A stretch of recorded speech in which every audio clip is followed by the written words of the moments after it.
नमस्कार, कॉलेज के प्यारे विद्यार्थियों। हम लोग असिस्टेंट प्रोफेसर आरपीएससी के लिए तैयारी कर रहे हैं। उसमें अपन ने एक बीड़ा उठाया है कि इम्पोर्टेंट टॉपिक्स और रिवीजन के पॉइंट ऑफ व्यू से आपको अच्छा कंटेंट प्रोवाइड करवा दें। केमिस्ट्री वाला जोधपुर से चैनल का पूरा नाम है। इस चैनल में आपका हार्दिक स्वागत और अभिनंदन। हमने अभी कोलॉइड्स का एक पूरा सेक्शन करा है, उससे पहले हार्ड एसिड बेस करा है और एक केमिकल रिएक्शन जो थी नेम रिएक्शन वो करी है। आज वापस अपन फर्स्ट पेपर के उसमें आ रहे हैं, जिसमें हम लोग इलेक्ट्रोकेमिस्ट्री वाला टॉपिक करें। जो हमारा इलेक्ट्रोकेमिस्ट्री का टॉपिक है वो हम करने वाले हैं। तो मेरा आपसे निवेदन है कि हम लोग इसमें जल्दी ही एक वन लाइनर किताब डाल रहे हैं, जिसमें बना रहा हूँ मैं line to line. One liner questions होंगे उसमें, जो आपको काफ़ी हेल्प करेंगे।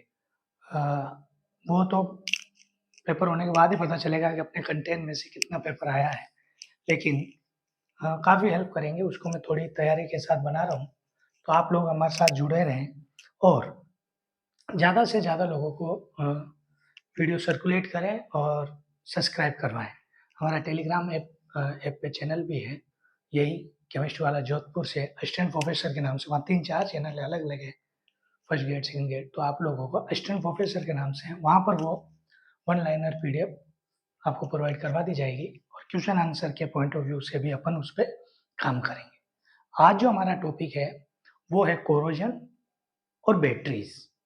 दो अलग अलग टॉपिक है और इसके 2 सवाल मान के चलिए, 2 सवाल पक्के आएंगे, ये लिख के ले लीजिए।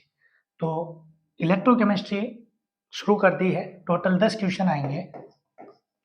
इन 10 में से 2 क्वेश्चन आज के वीडियो लेक्चर के आसपास बनते हैं, क्योंकि अपन टॉपिक तैयार कर रहे हैं। तो जो टॉपिक है वो अगेन फिर मैं आपसे कह रहा हूँ कि वैसा ही टॉपिक है जैसा एनसीईआरटी का है, तो हमको उसी के अकॉर्डिंग तैयार करने हैं। 10 क्वेश्चन में से 2 क्वेश्चन के लिए हम लोग आज जुड़ रहे हैं।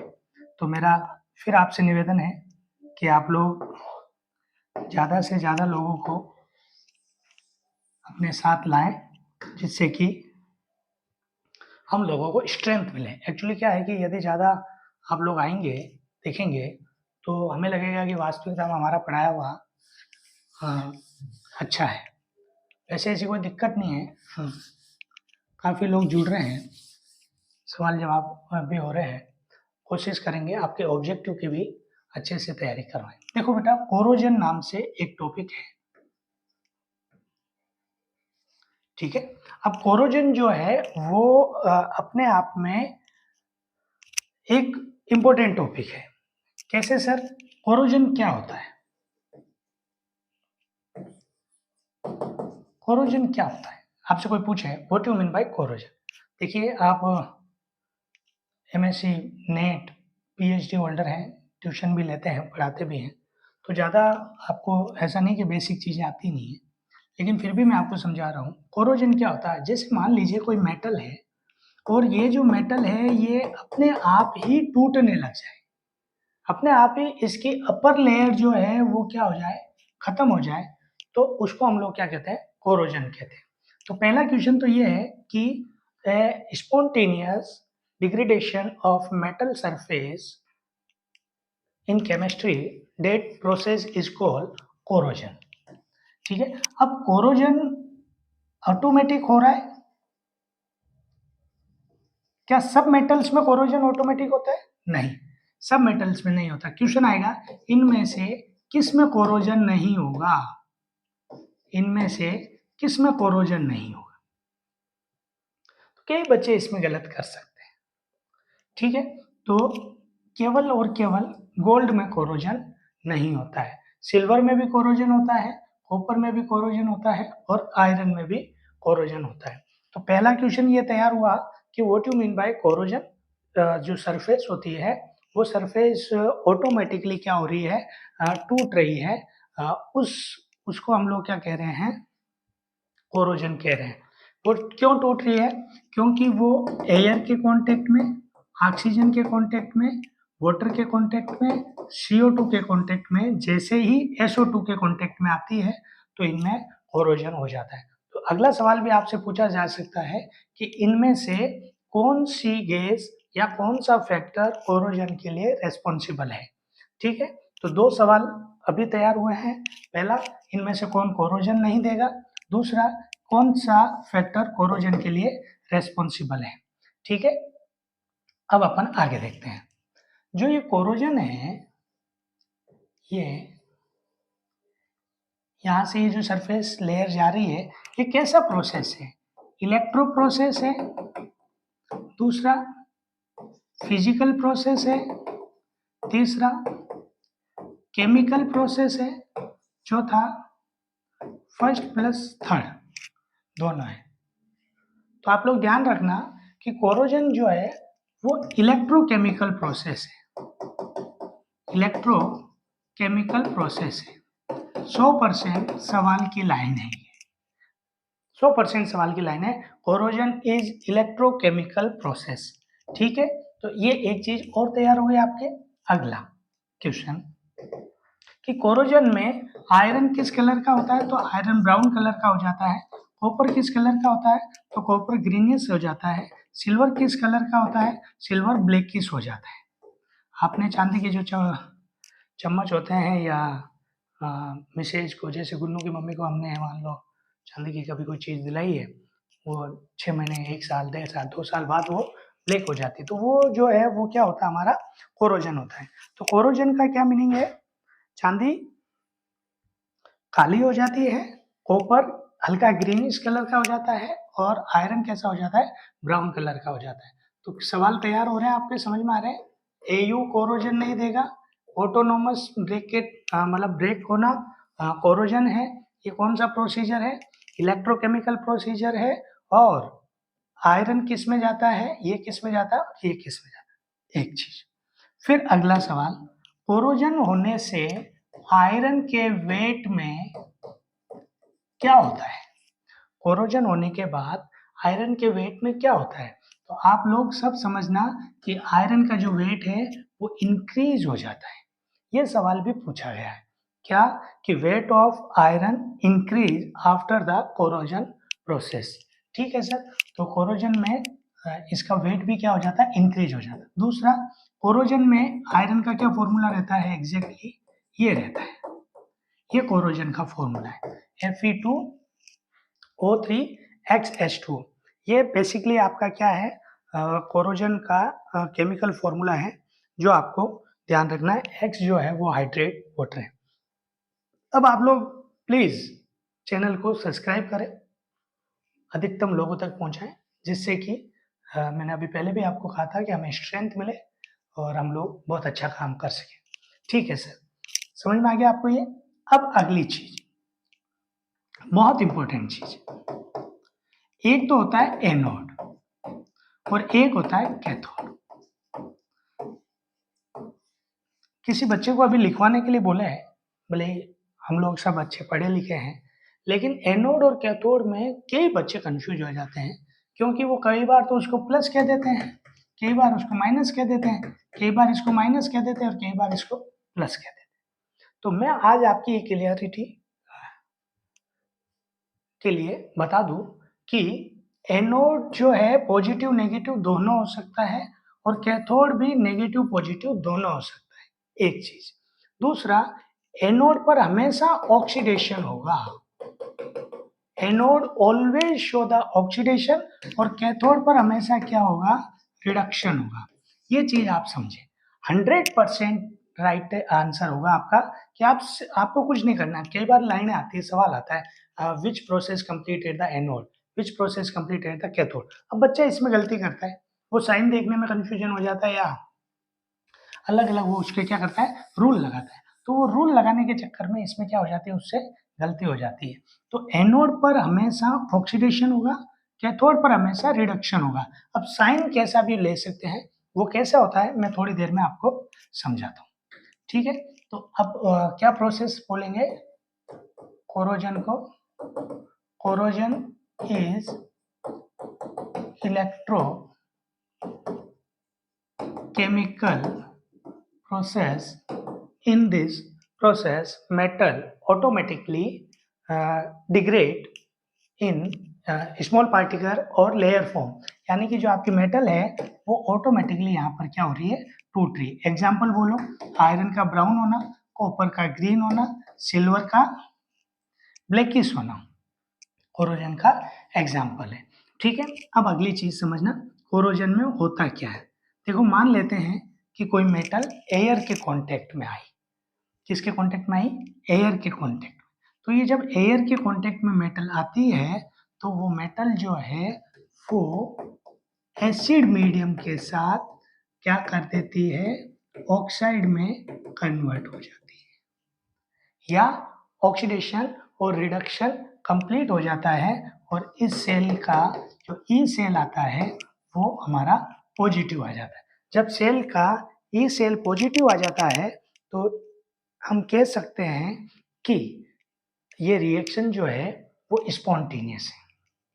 ये इसकी एक बेसिक रिएक्शन है। अभी मैं आपको इसके अलग अलग रिएक्शन करवाऊंगा। हम लोगों को कोई एक लाइन में यदि बोला जाए कि यदि कोई मेटल सरफेस है वो air, SO2, CO2, acid, humidity के कांटेक्ट में आने पर वो क्या करती है, ई सेल पॉजिटिव के साथ इलेक्ट्रोकेमिकल सेल बन जाता है और इलेक्ट्रोकेमिकल सेल के साथ वो क्या कर देते हैं, रिएक्शन दे देते हैं। तो इस प्रकार से ये हमारा एक इंट्रोडक्शन हुआ कि कोरोजन कैसे काम करता है। अब इसमें अपना एक सवाल आता है कि कोरोजन में एनोड पर क्या होता है, कैथोड पे क्या होता है, सेल रिएक्शन क्या होती है, वो अपन कर रहे हैं ना बेटा। तो ये आपको आता है वैसे तो। मान लेते हैं ये एनोड है, तो एनोड जो है वो मेटल का होगा। आयरन के केस का ही पढ़ रहे हैं, तो आयरन जो है वो क्या हो रही होगी, आपके ऑक्सीडाइज हो रही होगी। किस में ऑक्सीडाइज हो रही है, आयरन, आयरन +2 में ऑक्सीडाइज हो रही है। यहाँ पे थोड़ा गलत लिख दिया हमने, ये आयरन किस में ऑक्सीडाइज हो रही है, +2 में, और 2 इलेक्ट्रॉन ये क्या कर रहा है, रिलीज कर रहा है। ठीक है, अब ऑक्सीडेशन हो गया, कोई दिक्कत नहीं है, और ये काम कहाँ हो रहा है, एनोड पे हो रहा है।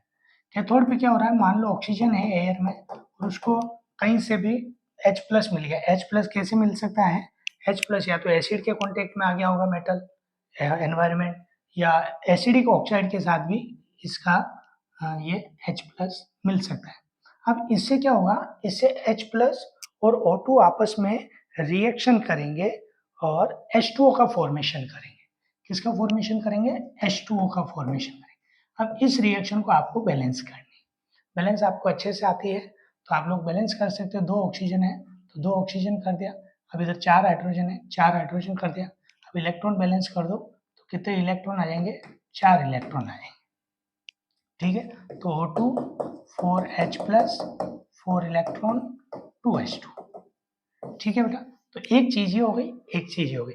हम दोनों को कंबाइंड फॉर्म में लिख दो, एनोड और कैथोड को जब दोनों को कंबाइंड फॉर्म में लिख देंगे तो क्या हो जाएगा, हमारी रिएक्शन हो जाएगी। Iron O2 4H+, 4 electron gives iron +2 और H2।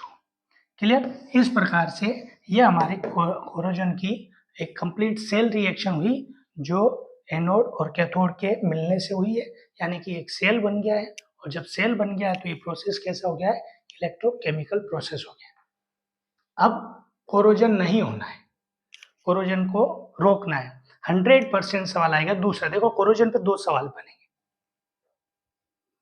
कोशिश तो यही है कि दो बन जाए, लेकिन यदि 2 नहीं बनते तो एक सवाल बनता है। तो इसके प्रिवेंशन पे ये सवाल बनता है, क्या बनता है कि कोरोजन नहीं हो उसके लिए क्या करोगे।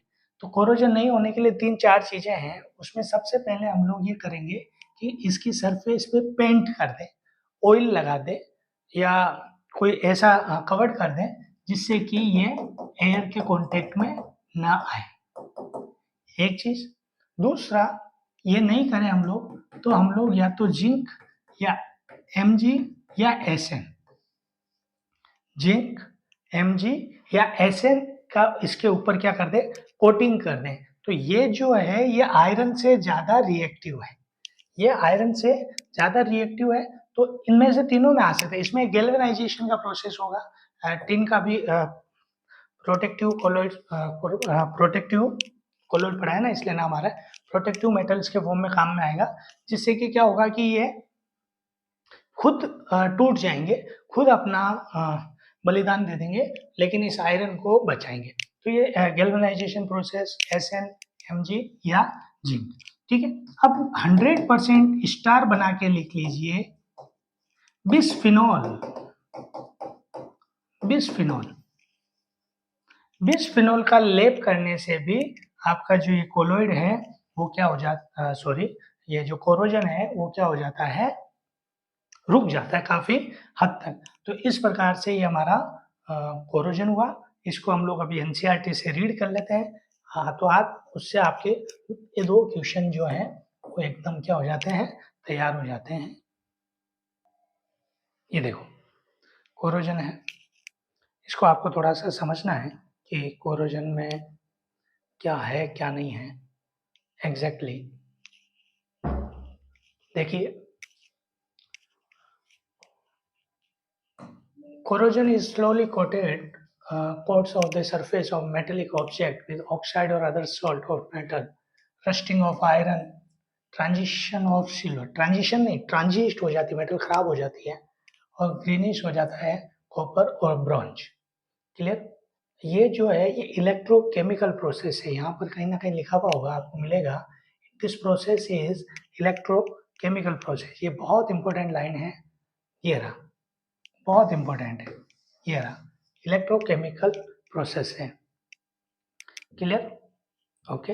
देन अपन ने ये बात की थी कि आयरन का इसका क्या होता है, ऑक्सीडेशन होता है, ऑक्सीजन का क्या होता है, रिडक्शन होता है, ठीक है। ओवरऑल रिएक्शन ये है, यही हुआ था अपने साथ भी। इसका ई सेल भी क्या आया था, पॉजिटिव आया था, ठीक है। ये देखिए ये रहा, सारी चीजें जो आपको थ्योरी में बताई थी वही है, और सवाल यहीं से बनेगा। भले ही अपने RPSC असिस्टेंट प्रोफेसर का एग्जाम है, लेकिन सवाल जो है अपना यहीं से बनेगा। अब देखिए prevention of the corrosion, primary importance, it not only save money but it help to preventing the accident. बहुत सारे जो ब्रिज होते हैं वो कोलैप्स हो जाते हैं, टूट जाते हैं, क्यों, क्योंकि कोरोजन होता है, मेटल्स अपनी स्ट्रेंथ डिक्रीज कर देती है उसकी वजह से। देखना सबसे पहले तो आप उस पर क्या कर दो, पेंट कर दो। 100% सवाल आ रहा है बिस्फिनॉल, मैं फिर कह रहा हूँ आप समझ जाइए, बिस्फिनॉल। और दूसरा SN जिंक का भी आप क्या कर सकते हो, इसके ऊपर कवर कर सकते हो, मैग्नीशियम भी ले सकते हो, जिंक भी ले सकते हो, ठीक है। तो इस प्रकार से हमारा क्या हुआ, कोरोजन हुआ। देखिए मैं फिर कह रहा हूँ कोरोजन, एनोड पता होना चाहिए कोरोजन का, कैथोड पता होना चाहिए। ये क्या है कि मेरे हिसाब से ये है, इसका वो ले नहीं रहा है, ये CA देखो मुश्किल से ले रहा है, कैथोड। तो एनोड पता होना चाहिए आपको, कैथोड पता होना चाहिए। और ये देखिए ये सरफेस होती है वो टूट जाती है, इतना कुछ ज़्यादा आपसे पूछेगा नहीं, ये आपका मेन एक चीज आएगी जो आपको आ रही है, ठीक है।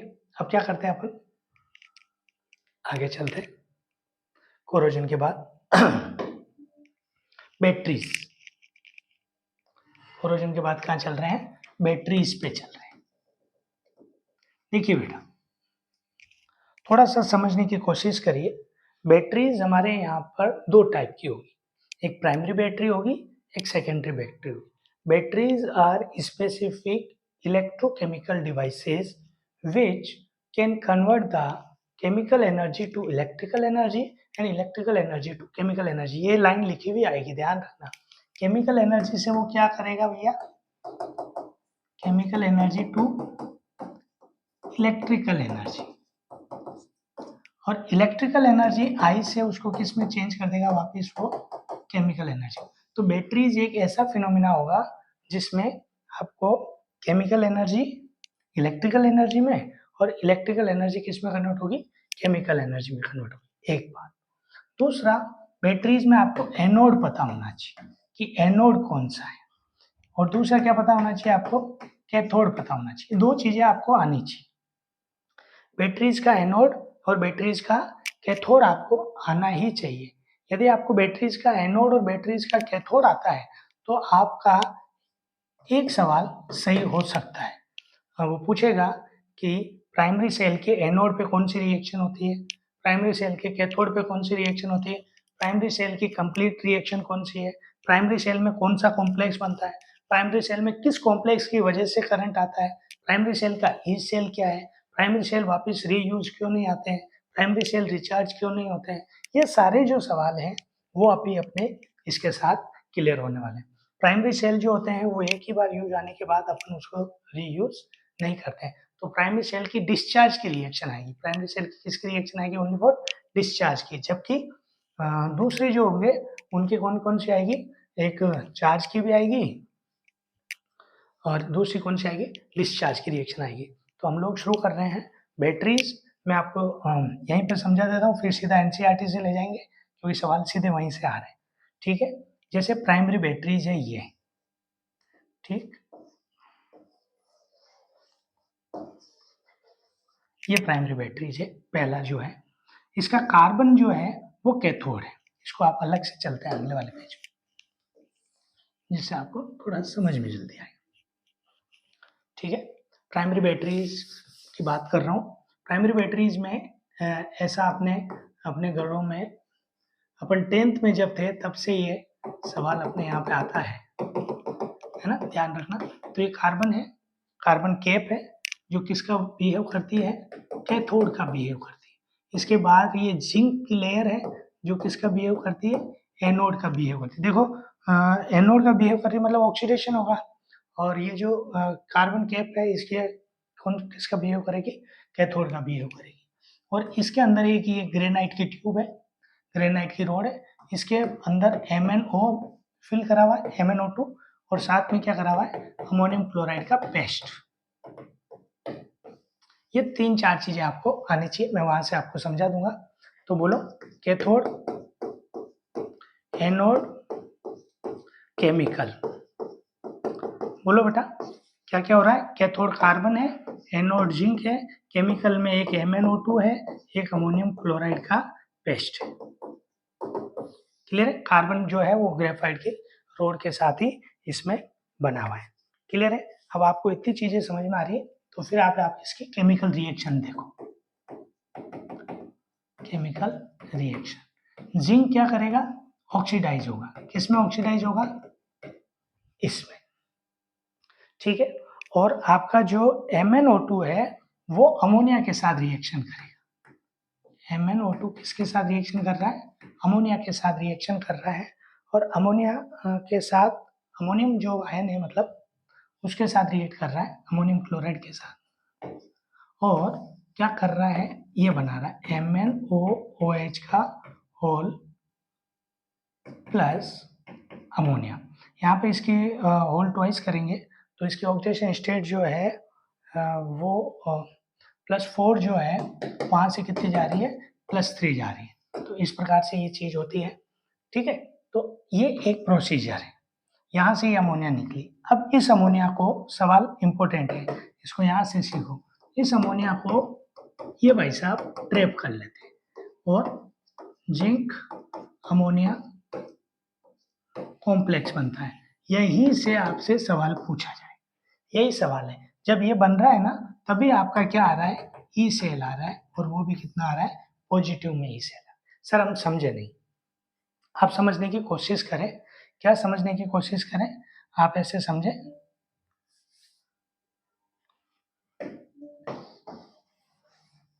इसको वापस समझाता हूं मैं आपको। भैया जिंक का तो क्या हो गया है, ऑक्सीडेशन हो गया, 2 इलेक्ट्रॉन दे दिया। दूसरा जो आपका Mn है, MnO2, इसने क्या करा है, अमोनियम यानी कि जो अमोनियम क्लोराइड था उससे इसने बात की और अपन को ये बना के दिया MnOOH का होल, और साथ में क्या रिलीज कर रहा है, अमोनिया रिलीज कर रहा है। अब यहाँ पे इसकी ऑक्सीडेशन स्टेट +4 है, यहाँ पर इसकी +3 है। ये सवाल भी पूछ चुका है कई एग्जाम में, भारत के ऐसे अलग अलग PCS हैं, उन्होंने इस सवाल को पूछ लिया है। और साथ में कौन सी गैस रिलीज हो रही है, अमोनिया गैस। अब इस अमोनिया से क्या बन रहा है, ये कॉम्प्लेक्स बन रहा है और ये इसका ई सेल है। तो इन रिएक्शन को एक बार देखो, स्क्रीनशॉट ले लो, लेना चाहो तो। पानी पी लेता हूँ।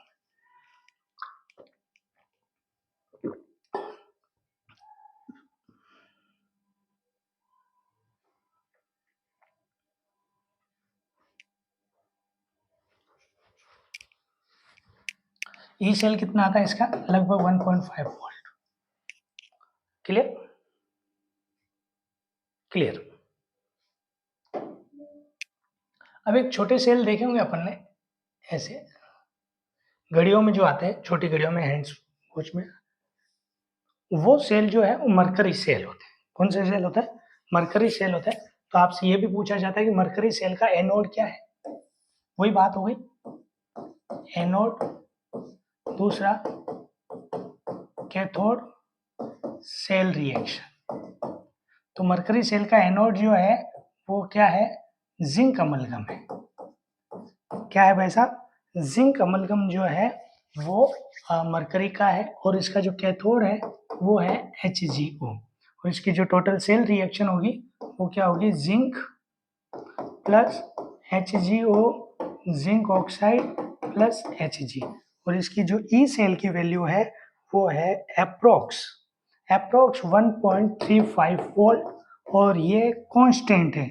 जब तक पूरा सेल खत्म नहीं हो जाता तब तक 1.35 का ही आपको पोटेंशियल देगा। ये सवाल पूछेगा क्या, कि mercury cell show the 1.3 volt potential complete during the reaction. पूरी रिएक्शन होगी, ऐसा नहीं है कि जैसे जैसे डिस्चार्ज हो रहा है तो इसका ई सेल की वैल्यू कम हो जाए, नहीं, ये कंप्लीट डिस्चार्ज होने के साथ ही होगा। अभी एनसीईआरटी में भी मैं आपको इसको बता दूंगा, ठीक है। तो इसका एनोड और इसका कैथोड आपको समझ में आ गया। तो ये दो तो हमारे क्या थे, प्राइमरी सेल थे। इन सेल को हम लोग रिचार्ज नहीं कर सकते, काम में लेने के बाद इनको डिस्ट्रॉय करना पड़ता है, और फिर ये किसी अपने काम के नहीं रहते हैं। तो ये एक तरह का इलेक्ट्रिकल वेस्ट ही है। तो अब इनको थोड़ा एडवांस फॉर्म में दूसरे जो सेल बनाए जाते हैं सेकेंडरी सेल होते हैं, जो चार्ज भी होते हैं और डिस्चार्ज भी होते हैं। अपने से ये सवाल पूछेगा, क्या पूछेगा भरत, सवाल ये पूछेगा कि जब आप इसको वापस चार्ज करते हो तो चार्जिंग के दौरान कौन सी रिएक्शन होती है, और डिस्चार्ज होता है तो फिर कौन सी रिएक्शन होती है, ठीक है। अब अगली जो सेल है वो आप सब जानते हो, लेड स्टोरेज सेल है।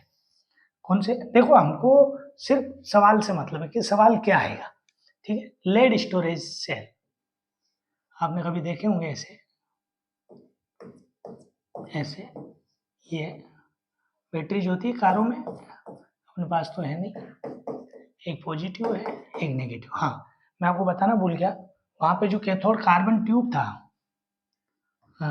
कार्बन, वो पॉजिटिव, और जो हमारा जिंक था, जिंक वो नेगेटिव। जबकि जबकि काम क्या कर रहा था, जिंक ऑक्सीडेशन का काम कर रहा था, और ये किसका काम कर रहा था, रिडक्शन का काम कर रहा था। तो ऐसा नहीं है कि आप कंफ्यूज हो जाए कि जिंक क्या है और वो क्या है, ठीक है। अब इसका एनोड पता करें, एनोड लेड होता है, कैथोड पता करें, कैथोड लेड ऑक्साइड होता है।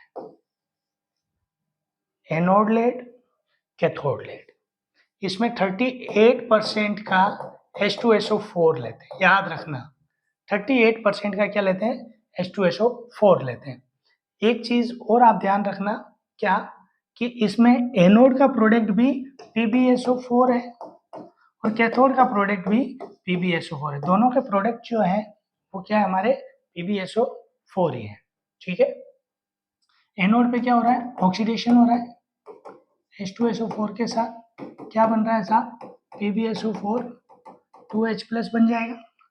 दूसरा, PbO2 के साथ भी वही चीज होने वाली है, क्या, PbO2 प्लस H2SO4, इसका भी क्या बन रहा है, PbSO4 बन रहा है, और साथ में क्या बन रहा है, H2O बन रहा है।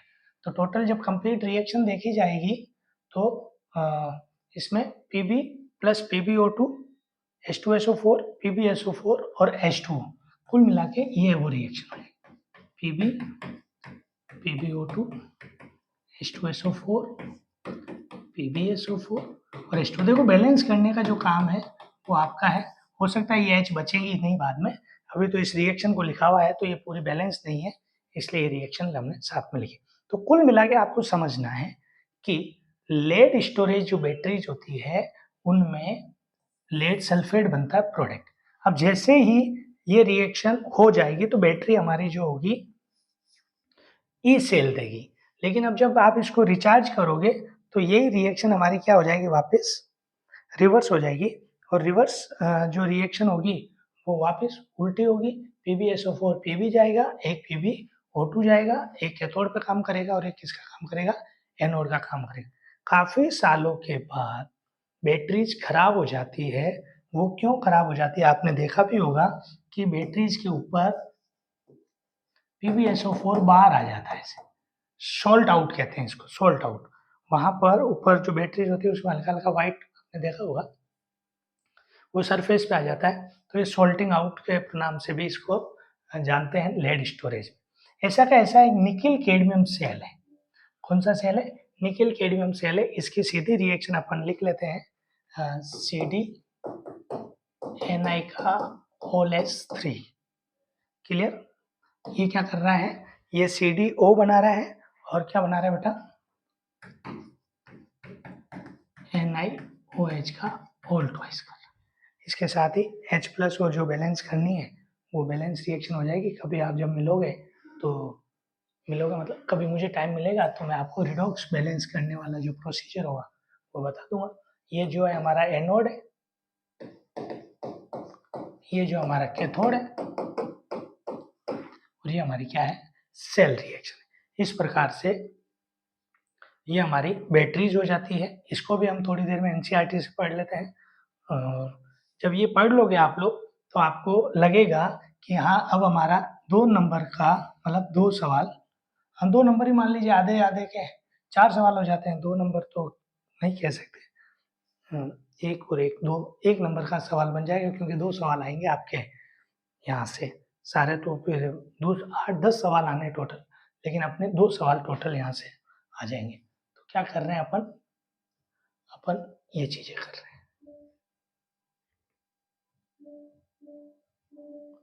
नहीं आ रहा है तो अपने को वहां चलना पड़ेगा।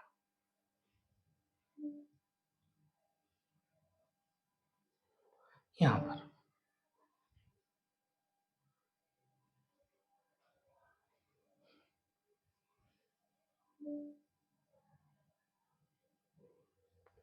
इसमें वो जो PDF थी वो देखना चाह रहे, कहाँ है, ये देख लीजिए, ये बैटरीज है। Any batteries or cell that we use as a source of electrical energy is basically a galvanic cell। ये galvanic cell ही होते हैं जो केमिकल एनर्जी और रिडॉक्स को कन्वर्ट करते हैं किसमें, इलेक्ट्रिकल एनर्जी में। ठीक है, अब प्राइमरी बैटरी सेल मैंने आपको बताया था कि इसमें जो कार्बन है वो किसका काम करता है, कैथोड का काम करता है। जिंक कैप जो होती है कप जो है आपका, वो एनोड का काम करेगा। MnO2 और ये भरा हुआ है। और ये आपको चीज समझाई थी मैंने, इंपॉर्टेंट चीज है कि ये जो बन रहा है ना तभी आपका पोटेंशियल आ रहा है। The cell has potential near by 1.5। ठीक है, तो ये एक पहला प्राइमरी सेल हो गया। इसकी ये सेल रिएक्शन मरकरी वाले की, ये एनोड है, ये कैथोड है, आगे इसकी क्या हो जाएगी, सेल रिएक्शन हो जाएगी। इसमें एक लाइन लिखी हुई है कि पूरी रिएक्शन के दौरान इसकी जो कंसंट्रेशन है वो क्या रहती है, हमारे कांस्टेंट रहती है। 1.35 remain constant during the life of our cell reaction involve any ion solution contain unchanged। मतलब यहाँ पे आपकी जो कंसंट्रेशन है वो आपकी चेंज नहीं होती। सेकेंडरी सेल, ये देखो, ये एनोड लेड का, कैथोड PbO2 का, दोनों में क्या बन रहा है, लेड सल्फेट बन रहा है। ठीक है, ये रही। जब आप चार्ज करोगे तो रिएक्शन क्या हो जाएगी, रिवर्स हो जाएगी। PbO2 PbSO4 एनोड और कैथोड में कन्वर्ट होगा किसमें, इसमें। ये सवाल भी बन सकता है। आरपीएससी रिवर्स सवाल भी पूछती है। क्या सवाल पूछती है कि डिस्चार्ज के समय Pb और PbO2 PbSO4 में कन्वर्ट होते हैं और चार्जिंग के समय PbSO4 एनोड में Pb और कैथोड में PbO2 फॉर्म करती है। डायग्राम नहीं आता है वैसे। निकिल कैडमियम, ये भी एक इम्पोर्टेंट चीज़ थी, इसको देखें आप। निकिल कैडमियम सेल भी आपके सेकेंडरी बैटरीज में आते हैं। इंडस्ट्रियल जहाँ पर बहुत ज़्यादा एनर्जी की ज़रूरत होती है वहाँ निकिल कैडमियम सेल का यूज़ किया जाता है। अब बहुत इंपॉर्टेंट है ये फ्यूल सेल। देखो बेटा, फ्यूल सेल सिलेबस में दिया हुआ है, तो चांसेज है कि एक सवाल यहाँ बन जाए। तो टोटल हमारे 3 सवाल बनने के चांसेज हैं। एक सवाल कोरोजन पर, एक सवाल बैटरीज पर, अब कौन सी किस्मत सही हो वो बन जाएगा, और एक सवाल फ्यूल सेल पर। ये फ्यूल सेल पे तो सवाल बनना ही चाहिए, सिलेबस में दिया हुआ है। फ्यूल सेल जो है पोल्यूशन को रिड्यूस करने में काम में आते हैं, और ये जो स्पेस व्हीकल होते हैं उनमें भी कल्पना चावला और ये जो लोग गए थे पहले और अभी भी जो जा रहे हैं वो सब इन फ्यूल सेल का यूज करते हैं। फ्यूल सेल जो है बहुत ज़्यादा एफिशिएंसी यानी नीटा वाले होते हैं। इनकी एफिशिएंसी लगभग 70% होती है, 60 से 70% इनकी क्या होती है, एफिशिएंसी होती है। ठीक है, पढ़ते हैं इनको। Production of the electricity by thermal plants not very efficient method and major source of pollution. इसमें पोल्यूशन होता है, तो हम लोगों ने अब क्या करा है, नया एक कंसेप्ट बनाया है। हाइड्रोजन ले सकते हैं, मीथेन ले सकते हैं, मिथेनॉल ले सकते हैं। अलग अलग फ्यूल सेल्स होते हैं। अभी फिलहाल हम एक ही फ्यूल सेल पढ़ रहे हैं, H2O2 का। यहाँ पे O2 है, ये कैथोड का वर्क कर रही है, ये एनोड है जो H2 का वर्क कर रहा है। क्लियर है? फ्यूल सेल में एक चीज याद रखना, फ्यूल सेल और भी अलग अलग टाइप के होते हैं। हाइड्रोजन फ्यूल सेल भी होता है, एक कार्बन और कार्बन डाइऑक्साइड वाला फ्यूल सेल होता है जो हाइड्रोकार्बन का फ्यूल सेल होता है। एक मीथेन जो दी हुई है ये भी फ्यूल सेल होता है। इनमें ऑक्सीजन जो होगी वो हमेशा आपकी कैथोड का बिहेव करेगी। तो ऑक्सीजन जो है हमेशा कैथोड का बिहेव करेगी। और ये इंपॉर्टेंट सवाल है, ये क्या O2 2H2O हो रही, ये पूरी सेल रिएक्शन है, ये सेल रिएक्शन। हम इनको क्यों यूज करते हैं, क्योंकि देखो एफिशिएंसी अप्रोक्स कितनी है, क्या हो गया भाई, क्यों यूज करते हैं, क्योंकि एफिशिएंसी कितनी होती है, अप्रोक्स 70% होती है। Clear? Thermal plants with efficiency about 40%, उनकी कितनी है, 40% है। तो ये चीज़ आप समझ रहे हो। और साथ में इसमें जो वाटर मिलता है उसको एस्ट्रोनॉट पीने के लिए भी क्या कर सकते हैं, काम में ले सकते हैं। तो इस प्रकार से ये हमारा एक टॉपिक क्लियर हुआ। ये फ्यूल सेल वाला थोड़ा सा आप इम्पोर्टेंट है, इसको वापस आप देखें। फ्यूल सेल एफिशिएंट होते हैं, ज़्यादा अच्छे सेल होते हैं प्राइमरी और सेकेंडरी के मुकाबले। 70% इनका एफिशिएंसी है। पोल्यूशन नेगलेट है, नहीं के बराबर है। कैथोड इसका O2 है, एनोड इसका H2 है। और इसके बीच में जो है ना, यहाँ पे एल्केलाइन सॉल्यूशन फिल करते हैं हम लोग। ये एक जाली होती है यहाँ पे, इसमें क्या, कौन सा सॉल्यूशन फिल करते हैं हम, एल्केलाइन सॉल्यूशन फिल करते हैं। इसमें नहीं होगा फाइनल डिवाइडेड प्लेटिनम, ये रहा सोडियम हाइड्रोक्साइड सॉल्यूशन, इसमें क्या करते हैं, फिल करते हैं। ये सेल रिएक्शन एक बार आप देख लो, नोट्स बनाना चाहो तो नोट्स NCERT होगी आपके पास, वैसे ही अपन पढ़ रहे हैं तो ऐसे कोई दिक्कत आएगी नहीं। तो आज के लिए इतना ही, ये अपना टॉपिक था। टॉपिक आप पूरा समझ चुके हो, कोरोजन, बैटरीज और फ्यूल सेल। मेरा आपसे निवेदन है आप भी पढ़ें, लोगों को पढ़ाएं, और हम लोग बहुत जल्दी ही वन लाइनर की एक पीडीएफ बना रहे हैं जिसमें वन लाइनर क्वेश्चंस होंगे, फॉर्मूले होंगे, सवाल होंगे, उनके आंसर लिखे हुए होंगे। वो हमारे मेन एग्जाम के लिए काफ़ी हेल्पफुल होंगे। इसी के साथ ही एक बार आपको दीपावली होली के पावन अवसर पर हार्दिक बधाई, और मेरी तरफ से सबको राम राम। और हमारा सबका ये मोटो है कि इस बार उस बार, इस बार उस बार। ठीक है, तो ठीक है, आप लोग पढ़ते रहिए, हमारे साथ जुड़ते रहिए। Thank you.